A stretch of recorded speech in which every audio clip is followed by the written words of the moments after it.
mga kaibigan, meron akong gawang reaksyon kasi itong taong ito, alam ko ito na membro ito ng MCGI o ang dating Daan by Eli Soriano. Ito yung sinasabi niya na kung anak daw ng pusa, pusa, pag anak ng kalabaw, kalabaw, at kung anak ng tao, tao. Bakit ko ipaglalaban na si Kristo ay Diyos? Siyempre, anak ng Diyos yan Pag anak ng kalabaw, kalabaw. Pag anak ng pusa, pusa. Pag anak ng tao, tao. Anak ng Diyos yan. Tao? Ano ka ba naman? Awit 2:7, aking sasaysayin ang tungkol sa pasya. Sinabi ng Panginoon sa akin, ikaw ay aking anak. Sa araw na ito ay ipinanganak kita. Ano pa? Hebreo 1:5, sapagkat kanino nga sa mga anghel sinabi niya kailanman, ikaw ay aking anak, ikaw ay aking ipinanganak ngayon at muli ako'y magiging kanyang ama at siya'y magiging aking anak. Ano ka ba naman? Anak ng Diyos, siyempre Diyos. Ipinaglaban niya na ang Panginoong Jesucristo ay Diyos talaga.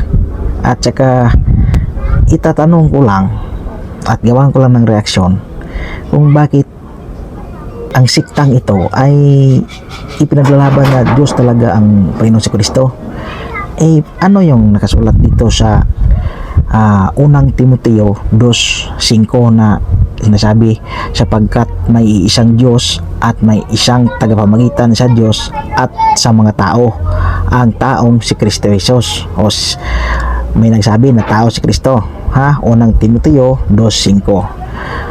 At ano itong si Kristo mismo ang nagsabi na siya ay tao? Sa Juan 8:40, datapwat ngayoy pinagsisikapan ninyo akong patayin na taong sa inyo'y nagsaysay ng katotohanan na aking narinig sa Diyos, ito'y hindi ginawa ni Abraham. Ang Panginoong si Kristo mismo ang sabi na siya'y tao. Ito pa, ang sinabi niya, kung anak ng pusa, pusa, kung anak ng kalabaw, kalabaw, at kung anak ng tao, tao. Paano? Si Kristo ay ipinanganak ni Maria.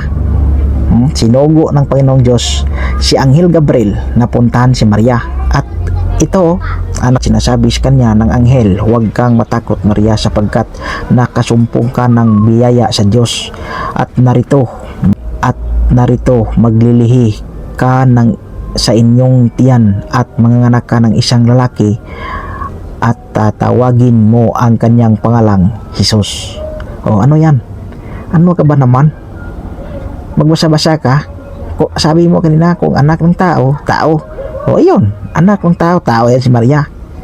At ang Jesus na ipinanganak ni Maria, yan ang Jesus na tao, ang namatay sa cross na tagapagligtas ng mga tao.